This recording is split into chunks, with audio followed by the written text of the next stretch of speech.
வங்கக்கடலில் நிலவிய காற்றழுத்தம் ஆழ்ந்த காற்றழுத்த தாழ்வு மண்டலமாக வலுப்பெற்றிருக்கிறது.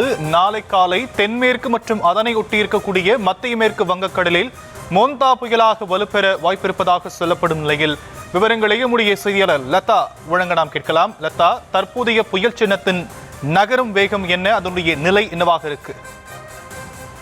வணக்கம்.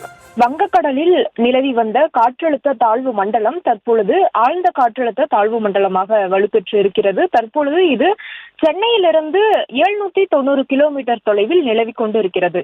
தென்கிழக்கு வங்கக்கடலில் நிலவி கொண்டிருந்த ஆழ்ந்த காற்றழுத்த தாழ்வு மண்டலமானது கடந்த 6 மணி நேரத்தில் 10 கிலோமீட்டர் வேகத்தில் மேற்கு வடமேற்கு திசையில் நகர்ந்து ஆழ்ந்த காற்றழுத்த தாழ்வு மண்டலமாக வலுப்பெற்று இருக்கிறது. இன்று காலை 5:30 மணி நிலவரப்படி அது இத்தகைய ஒரு நிலையில் தான் இது இருக்கிறது. மேலும் அந்த ஆழ்ந்த காற்றழுத்த தாழ்வு மண்டலமானது அந்தமான் மற்றும் நிக்கோபர் தீவுகளில் இருந்து மேற்கே 610 கிலோமீட்டர் தொலைவிலும், சென்னையிலிருந்து கிழக்கு தென்கிழக்கே 790 கிலோமீட்டர் தொலைவிலும், விசாகப்பட்டினத்திலிருந்து தென்கிழக்கே 850 கிலோமீட்டர் தொலைவிலும், காக்கிநாடா பகுதியிலிருந்து தென்கிழக்கே 840 கிலோமீட்டர் தொலைவிலும், ஒடிசாவிலிருந்து 950 கிலோமீட்டர் தொலைவிலும் அது தற்பொழுது மையம் கொண்டு இருக்கிறது.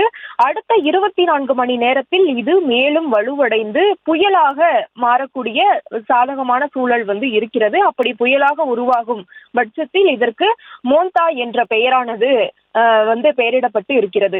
அதற்கு பிறகு இது வடமேற்கு திசையில் நகர்ந்து அக்டோபர் 28ஆம் தேதி காலை இது தீவிர புயலாக வலுப்பெறும் என்றும் கூட எதிர்பார்க்கப்படுகிறது. அது மட்டுமில்லாமல் அதற்கு பிறகாக இது வடமேற்கு திசையில் நகர்ந்து அக்டோபர் 28ஆம் தேதி மாலை அல்லது இரவு நேரத்தில் ஆந்திர பிரதேச மாநிலம் மசிலம்பட்டினம் மற்றும் கலிங்கப்பட்டினம் இடையே காக்கிநாடா அருகே ஆந்திர பிரதேச கடற்கரையை தீவிர புயலாக இது கடக்கும் என்று வானிலை ஆய்வு மையம் தெரிவித்திருக்கிறது.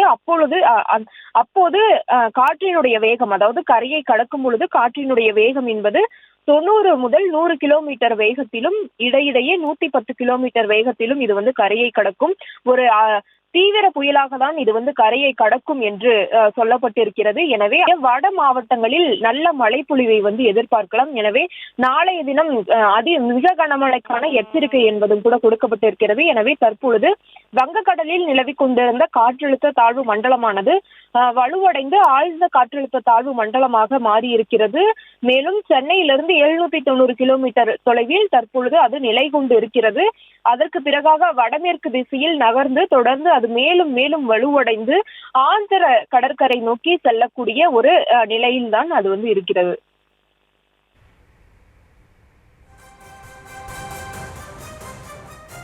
விரிவான விவரங்களுக்கு நன்றி லதா.